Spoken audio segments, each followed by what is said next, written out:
Hi mga palangga! I'm so excited for today's video kasi i-share ko naman sa inyo about my 4th credit card which is itong HSBC Live Plus Visa Signature. So i-share ko sa inyo mga palangga kung ano yung na-experience ko when it comes for application process, from submitting my application until I receive this card. And also share ko din sa inyo mga palangga kung ano yung mga benefits and features nitong card na ito. And as I've mentioned from my previous video na I really like cashback credit cards talaga kasi parang feel ko mas rewarding siya compare sa ibang mga type ng credit cards. And yung first credit card ko nga is itong BPI Amore Cashback Credit Card. Yun nga lang, yung limitations nitong card dito is good lang siya for essentials. I mean, mas rewarding siya lang pagdating sa mga essentials with minimum spend of 1,000 pesos. So may mga limitations din kasi bawat cashback credit card. Kaya naman, I try to look for more cashback credit cards na kung saan mas maging rewarding pa yung iba kong maging spending. And upon research, I also found the East West Visa Platinum na nag-offer ng mataas din na cashbacks padating sa mga essentials and also other spending.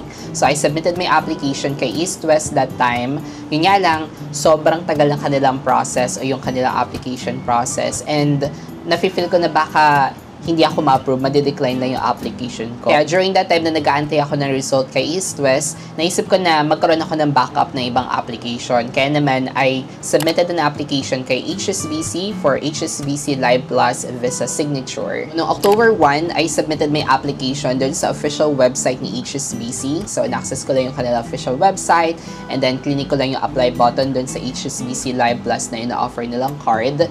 And niroute lang ako dun sa form, nag-fill out lang ako ng mga information doon, mga hiningi nila information sa akin. So mga wala pang 3 minutes, I have successfully submitted my application o yung form doon sa website nila. And October 3, I received a phone call from HSBC. So binerify nila yung mga information na binigay ko doon sa website o doon sa form. And also they asked for additional documents kasi hindi pa daw complete yung application ko. So kailangan pa daw ng additional documents. So they requested additional documents like my valid ID, and also nagpa-Zoom meeting din sila during that time. So, para ma-authenticate nila talaga kung yung valid ba talaga yung mga documents ko or real ba talaga yung documents. So, ayun, nagpa-Zoom meeting din siya and so far, smooth naman yung naging process. On October 5, which is 2 days after nun, nakareceive ako ng text message sa kanila na decline daw yung aking application, which is, for me, totally understandable naman kasi wala naman ako existing account kay East West. At saka, nag-attempt lang naman ako to submit my application kasi nag-aantay pa ako ng result from East West. Pero no October 22 mga palangga, which is 3rd week of October, I was surprised kasi naka-receive ako ng text message kay HSBC din na approve daw yung aking application ko. I feel like, what? Na-decline tapos biglang na-approve? So, parang medyo hesitant ako that time kung totoo ba talaga yung message or hindi. So, I tried reaching out their customer service. Tinawagan ko yung customer service nila to verify kung totoo ba yung na-receive kong text message. And they're able to confirm na approve daw yung application ko for HSBC Live Plus Visa Signature. And I'm still surprised pa rin talaga and amazed na pwede pala yun na na-decline ka na tapos makaka-receive ka ng notice lately na approve na pala yung application mo. So, wala lang, sobrang nakaka-miss lang, natutuwa lang ako that time. And I'm guessing na baka nireconsider nila yung application ko or baka naman niisip ko din na baka nakikita nila yung pending application ko kay East West. And by the way, yung kay East West, kung hindi nyo pa napapanood yung isa kong video, so hindi ko nakuha yung Visa Platinum na ina-offer ni East West for cashback. What I receive is yung kanilang Visa Privilege. So, I guess it's okay for me kasi nga kahit papano, ito, in-approve ako ni HSBC for HSBC Live Plus. And October 26, I received a text message from Togo na out for delivery na daw yung credit card ko from HSBC. At na-receive ko na nga siya mga palangga, yung card ko that day din, October 26. Nakakatawa din sa Togo kasi nga nagbibigay sila ng tracking number. So, natatrack ko talaga siya sa website kung ano na nga ba yung status, sana ba yung card ko. Wala akong na-receive na tawag sa kanila. Kumatok na lang sila sa pinto para iabot yung aking card. Pero hindi nga nila ako ng valid ID para ma-make sure talaga na ako yung receiver nung card na yun. So, ito yung kanya itsura na envelope. By the way, na-activate, nagamit ko na rin siya, na-unpack ko na rin siya. Pero ganito yung itsura niya. Pero ayan, return for shipper to. And then, ito naman yung envelope kung saan nakalagay yung credit card. So, ayan, very plain lang siya. Plain white. Ganyan. So, buksan natin kung ano yung laman nito. At ang laman niya is itong leaflets. Dito din naka-attach yung physical card. Pero ayan, ito yung kanyang nakalagay sa leaflets. Leave it up with extra cashback, HSBC Live Plus, credit card. Tapos, dito nakalagay yung kanyang mga benefits. So, it's good for dine, plus shop, plus fun. And then, dito naman naka-attach yung card and also yung instruction for activation. Ayan, tapos dito naman nakalagay yung details nung card. I mean, yung last 4 digits ng card, yung credit limit na binigay nila sa akin, and also yung expiry date ng card. And by the way, yung credit limit na binigay nila sa akin is 41,000 pesos. So, nakakatuwa kasi medyo may kataasan siya for me and hindi ko naman siya mauubos talaga, pero I'm so happy kasi mas ma-maximize ko pa talaga yung cashbacks, diba? And last but not the least, this is how the card looks like. O, diba? Ayan. So, dito sa harap, plain lang siya. Dito nakalagay yung design niya, kung ano yung type ng card. And then, all the details ng card is nasa likod na. Yung name, card number, security code. So, nasa likod na yung nakalagay lahat ng mga details. So, kaya naman, I really like the credit card, mga palangga.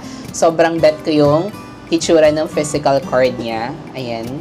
And then, nakakatuwa pa dito, naka-vertical siya, diba? So, mas kakaiba siya compare from the other credit cards. As far as I know, may mga credit card, ibang mga credit card na nag-offer na naka-vertical na rin yung design. Pero I do really like the design, look. And another one is, meron siyang parang kagat dito sa ilalim. Kagat! Parang sa Apple. So, I guess they do this para matulungan yung mga visual impairment, lalo na kapag mag-insert ng card sa mga card readers. So, alam natin kung ano yung tamang position niya, nakaganito. So, ayun. So, sobrang helpful din pala ng pagkakaroon ng mga ganito mga designs para matulungan din, mapadali din yung pag-insert ng card sa mga card readers o sa mga ATM. So, ilapit ko pa para makita nyo. Ganyan. So, ayan, may lumalabas dito na Live Plus. Tapos, ito yung logo nila, HSBC, and then Visa, and then Signature. Ayan. Yung kanyang design, parang may pagka-semi yung gasoline station. Ganyan yung tsura niya. May mga nababasa ko sa Reddit na hindi nila gusto yung design. Pero for me, bet ko siya. Nakakatuwa. At saka yung color niya is matte yung kanyang pagkaka-print. So, ayun.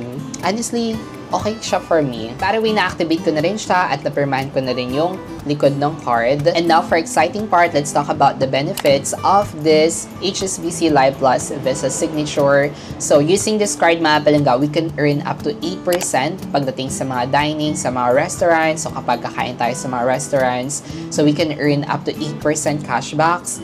And also, we can earn up to 5% cashbacks pagdating naman sa mga entertainment and also for shopping. At yung sa entertainment, mga palangga, not just only for cinema, but also sa mga streaming apps like Netflix. So, we can earn 5% cashbacks din doon. And 3% cashbacks naman pagdating sa mga Caltex fuel transactions. And 2% cashbacks naman pagdating sa mga fast foods and food delivery. Kaya naman for me, sobrang sulit siya kasi I feel na magagamit ko siya lagi, especially for entertainment, dining, and shopping. So, for me, mas rewarding itong HSBC Live Plus Visa Signature. Yun nga lang, most of cashback credit cards, mga palangga, is may mga limitations din sila or mechanics para maging eligible yung mga cashbacks. So, with this card, mga palangga, para ma-redeem yung mga matataas na percentage ng cashbacks, so it requires minimum of 10,000 pesos spend in a statement cycle or else magiging 0.02% na lang siya. So, may cashback naman, yun nga lang, mababa na siya kapag hindi ma-meet yung 10,000 pesos spend within the statement cycle. And also, may limit din yung kanyang cashback na pwedeng makuha in a month, which is 1,250 pesos per month kung mamamaximize talaga natin yung cashbacks. And also, sa fuel naman, meron din siyang limitations, which is 600 pesos per month. So, in total, we can earn up to 15,000 pesos in a year kung mamamaximize talaga natin yung kanyang mga cashbacks. And meron din pala siyang annual fee. So, medyo may kamahalan yung kanyang annual fee, which is 5,000 pesos nung na-research ko. Pero okay lang din kung ma-maximize naman talaga natin yung kanyang cashbacks, which is kung up to 15,000 pesos. So, I guess mako-cover naman yung annual fee. And pwede naman tayo mag-reach out sa customer service nila to see possible options din. And for foreign exchange rate naman, mga palangga, is nasa 2.5% siya. So, for me, mas okay pa rin ako kay BPI pagdating sa mga foreign transaction kasi 1.8 85%. So, mas mababa pa rin naman sa akin si BPI. Kaya, I will be using BPI pa rin naman pagdating sa mga foreign transactions. Pero sa mga local transactions, so, eto, meron na ako alternative card na magagamit for cashback credit card. And for other benefits din niya mga palangga, meron din siyang access or we can have access 24/7 sa Visa Signature Concierge Service. And not only that, eligible din tayo sa mga HSBC Home Away program, like yung mga discounts and privileges na ino-offer. And another benefits din siya is meron siyang free travel accident and inconvenience coverage up to 10 million pesos kapag gagamitin natin itong card na to pambayad sa mga flight tickets. So, insured yung ating travel. Kaya, very beneficial din talaga itong card na to, not just only for entertainment, but also pagdating sa travel kapag gagamitin natin siya pambayad ng ating mga flight tickets.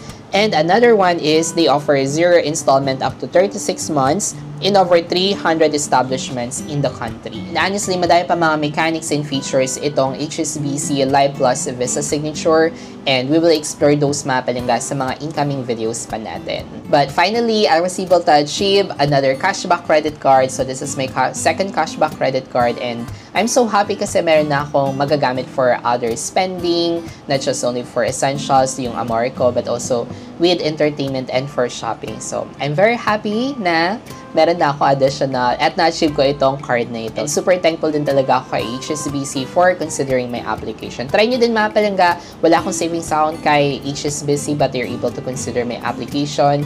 At may nakita ako dun na dun sa may terms and conditions nila na parang nire-required nila ng 500,000 pesos total annual income para maging eligible sa card na ito. So, kung more than 500,000 pesos or 500,000 pesos yung annual income nyo, then I guess, makakonsider talaga kayo. And pero kung hindi naman, try nyo din, di ba? Malay nyo naman, makakonsider din ni HSBC. And I guess that's it for today's video. Thank you so much guys for watching. At kung nagustuhan nyo itong video nito, please give this video a thumbs up para naman ma-recommend ng YouTube algorithm sa iba nating mga palangga.